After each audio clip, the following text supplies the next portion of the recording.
当我们聊到容易上火、或者说会引起身体发炎的事物，使您第一个想到的会是什么？很多人可能会立刻回答红肉。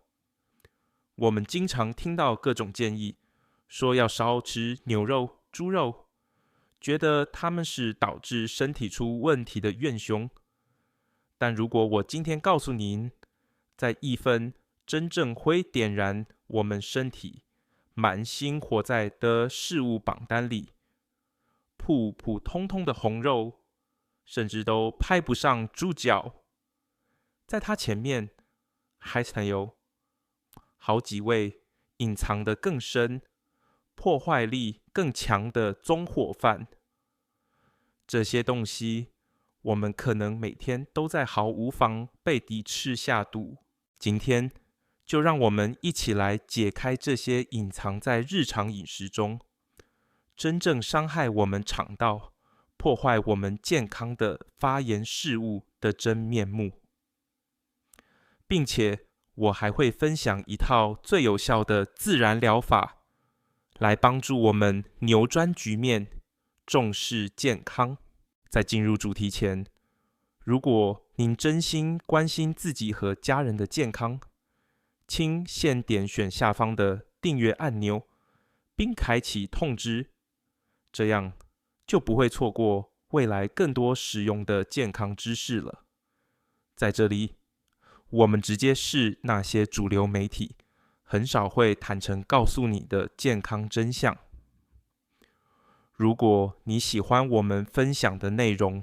请在评论区输入1，这是对我们持续创作最温暖的支援。若您或您的家人也正受到相关问题的困扰，也欢迎留言，我会尽我所能为您解答。首先，我们必须清晰地理解，到底什么是发炎型事物。简单来说，发炎型事物就是指那些会在我们身体内部引起慢性发炎反应的食物。发炎本身其实是身体的一种自我保护机制，是件好事。比如，当您不小心切到手，或者被细菌感染时，伤口会红肿发热，这就是一种畸形的短暂的发炎。它代表着您的免疫细胞正在积极地工作，来对抗外地修复组织。然而，可怕的是另一种情况，就是当这种发炎反应长期存在，变成慢性的。这就好比您家里有个水龙头没关紧，一直在不停的滴水，一滴水本身没什么，但日复一日，年复一年，这持续的潮湿就会让墙壁发霉，木头腐烂。慢性发炎就是这样，它像一团不熄灭的火苗，持续的地图地灼烧我们的组织和器官，天长日久就会引发各种各样的大问题。现在医学界已经发现，很多我们熟悉的慢性疾病背后都有慢性发炎的影子，例如心血管疾病、第二性糖尿病、各类关节炎，甚至某些验证和我们担心的老年失智症，都与体内长期的慢性发炎状态密切相关。所以呢，想要维持长久的健康，控制慢性发炎就至关重要。而控制它的一个关键就是关注我们得罪、避开那些会祸上浇油的发炎型食物。在探讨这些食物之前，我们必须认识一个常常被忽略的身体里重要的银行器官，那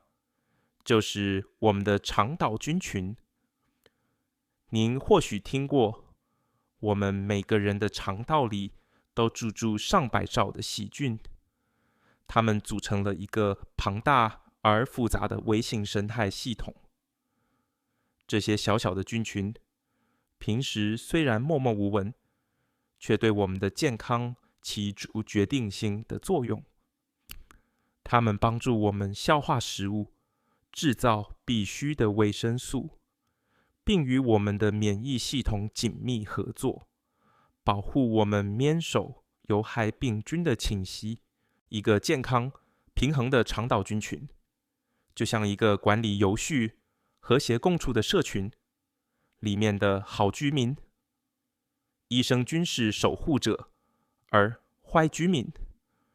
有害菌则被控制在少数，无法兴风作浪。然而，一旦这个平衡被打破，坏居民的实力变大，就会带来数不尽的麻烦。那么，发炎型事物和肠道菌群有什么关系呢？关系非常密切。很多发炎型事物的破坏力，不仅在于它们本身会引发发炎，更在于它们会严重扰乱肠道菌群的平衡。换句话说，发炎性食物往往就是我们倡导里那群好居民的田地。当我们吃下这些食物时，倡导里有益的细菌可能会受到打击，数量锐减，而有害的细菌和消木菌则会抓着机会大量繁殖，导致菌群失衡。我们的肠道内壁就像是身体与外界之间的一道精密城墙，如果守护城墙的益生菌不足，有害菌有太过猖獗，这层保护墙就会变得脆弱，出现风袭，也就是我们常说的杀伤网络，医学上称为肠道通透性增加。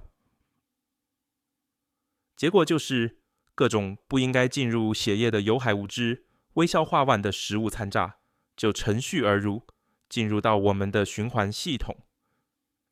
免疫系统一见到这些不速之客，就会立刻拉响警报，如临大敌，再次引发全身型的更大范围的发炎反应。如此一来，就形成了一个恶性循环，身体想不出问题都难。听起来是不是很令人担忧？慢性发炎的幕后黑手，5大元凶，你家肯定有。那么，究竟那些是我们日常生活中最需要警惕的发炎食物呢？它们其实一点也不陌生，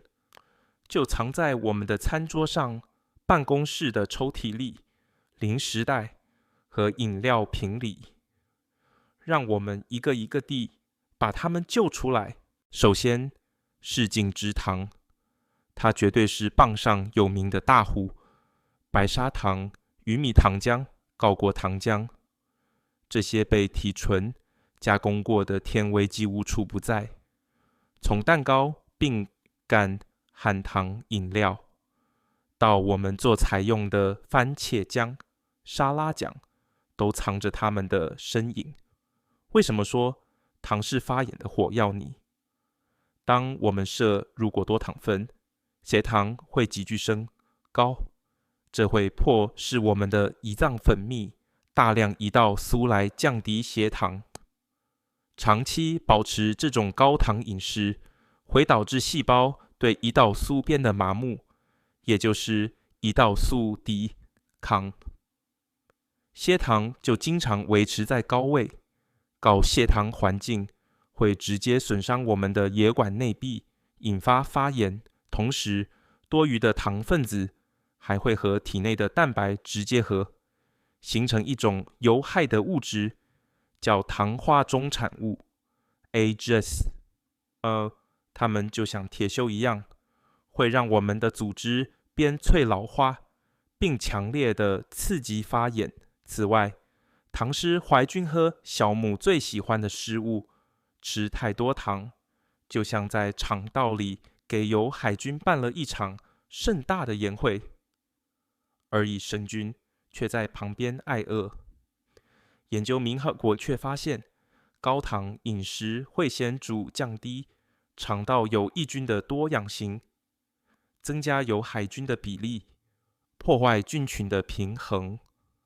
从而引发肠道暨全身的发炎。第二类是反式脂肪，这可以说是发炎食物中的中磅炸弹。反式脂肪主要存在于各种油炸食品、烘焙糕点、酥皮点心，以及使用了铅化植物油、人造奶油的加工式品种。在20世纪初，人们为了延长优质的保质期，改善食物的口感，发明了氰化技术，却没想到制造出了一个健康的杀手。反式脂肪的分子结构非常稳定，我们的身体难以分解代谢它。它会像钉子户一样来在我们的细胞膜上，让细胞膜变得僵硬，失去正常的生理功能。它不仅会直接引发强烈的发炎反应，还会严重干扰胰岛素的功能，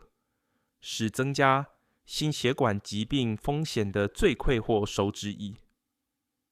虽然很多国家已经意识到它的危害，并立发现至甚至禁止，但遗憾的是，在一些追求像素口感的糕饼和油炸零食中，反式脂肪依然在潜伏。再来看第三类，使某些植物油，这一点可能会让很多人感到惊讶。植物又不是一直被宣传未必动物有更健康的选择吗？事实并没有这么简单，并非所有植物油都不好，但现代饮食中某些被高度精制的植物油，特别是富含 Omega 蓝体油多不饱和脂肪酸的油，例如大豆油、玉米油、葵花籽油等等，当我们摄入过两式，反而可能会促进发炎。原因在于 Omega 6脂肪酸在我们体内会转化为某些促进发炎的分子，它就像发炎反应的右门。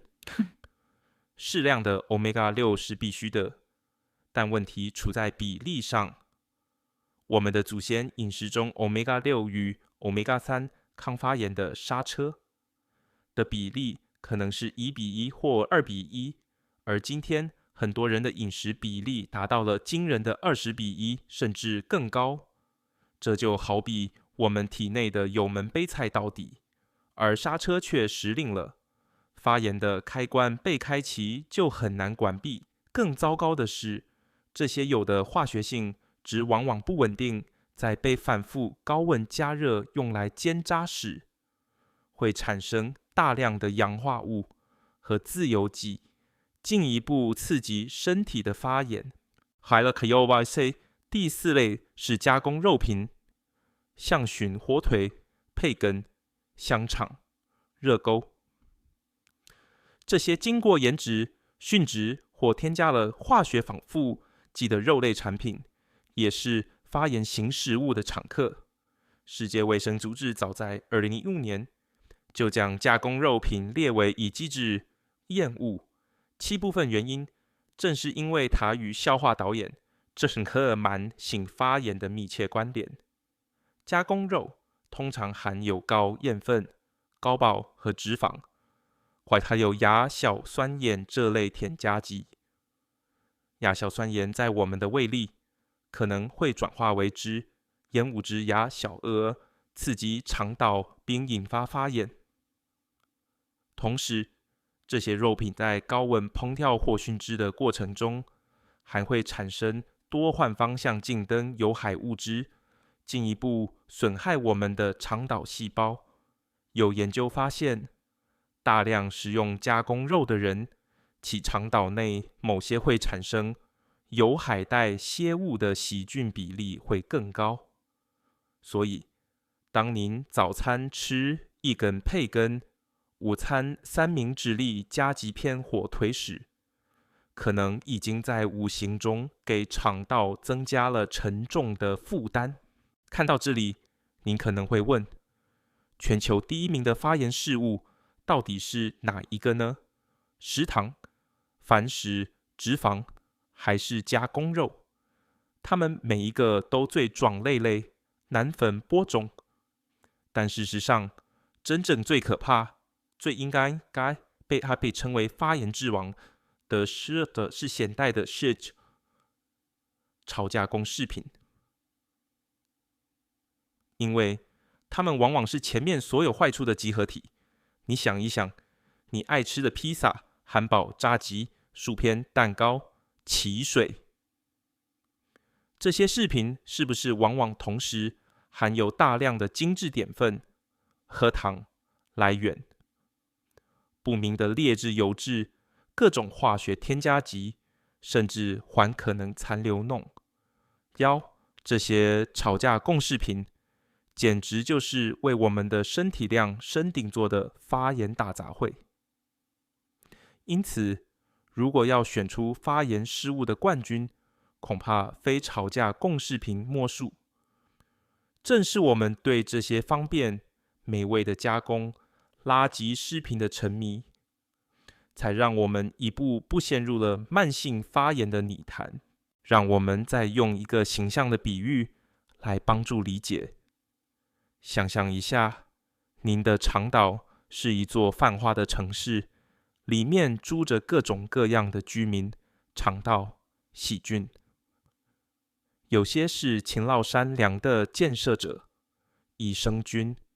帮忙维持城市的情接、安全和运转。也有少数是游手好闲的破坏者、有害菌，适可向热室生飞。正常情况下，建设者占绝对优势，城市和谐有序。但您开始大量吃前面提到的那些发炎型事物，就相当于给城里的破坏者送去了源源不断的免费武器和粮草，同时有用斗药和鹿杖去伤害那些善良的建设者。城市内部开始动荡，破坏者拿着糖粉作为能量疯狂繁殖，而反使脂肪和氧化镣的劣质油，就像在城市的防护墙上打出一个个洞，破坏了肠刀黏膜，折到方弦。最终，益生菌大片阵亡，有害菌城市攻城略地，城市沦陷，肠道屏障变得漏洞百出。当场岛菌群是横到一定程度，在男性的效应就不再局限于肠道内部了。有害菌在代谢过程中产生的大量毒素和触发炎症物质，会趁着肠道屏障的破损流进血液里。这些不速之客到达身体各处，引发免疫系统全面境界，全身范围的慢性发炎就此展开。这种状态呢，可能表现为腹胀、腹泻、便秘，也可能没有明显的肠道症状，而是体现在其他地方，比如反复的皮肤过敏、莫名的关节酸痛、难以消除的疲劳、情绪低落等等。长期下来，更严重的慢性疾病就开始浮现了。听到这里，您也许会有些担心，原来一块蛋糕、一包泡面的杀伤力这么强，那我们是不是已经无可救药了？出生的是，请别担心，好消息是，我们的身体拥有非常强大的自我修复能力。透过自然疗法，我们完全可以帮助自己扭转干困，把失衡的肠道菌拉回正规，扑灭体内的蛮行。或妙重点在于2个字：调养，也就是调整我们的饮食，并加以适当的滋养和疗愈，扑灭体内慢性活庙。4大自然疗法重塑健康体质。接下来就让我们深入探讨几种切实可行的自然疗法，从饮食到生活习惯，全方位的帮助我们中间健康。这里最根本也是最重要的一步是调整饮食。我们要做的第一件事就是切断发炎的源头，停止继续祸上浇油。具体来说，就是尽量减少前面提到的那些发炎型事物的摄入，少吃精制糖，把含糖饮料换成白开水或无糖茶饮。原理反式脂肪和不良油脂，宣勾食品时仔细看看成分标。加工肉类也要减少，把它们留到特殊场和偶尔享用。当然，不光是减少坏的食物，我们更要主动增加抗发炎的食物，多吃各种颜色的蔬菜、水果、坚果、全谷杂粮，以及富含 Omega-3 脂肪酸的鱼类。这些天然食物能帮助我们养育好的肠道菌，并直接协着降低发炎反应。第二个方法是补充益生菌，重建肠道方险。调整饮食相当于给坏菌端量，但如果好的菌中已经锁生物剂，我们还需要主动补充原菌。这就是益生菌牌上涌场的地方。市面上有各种益生菌补充剂，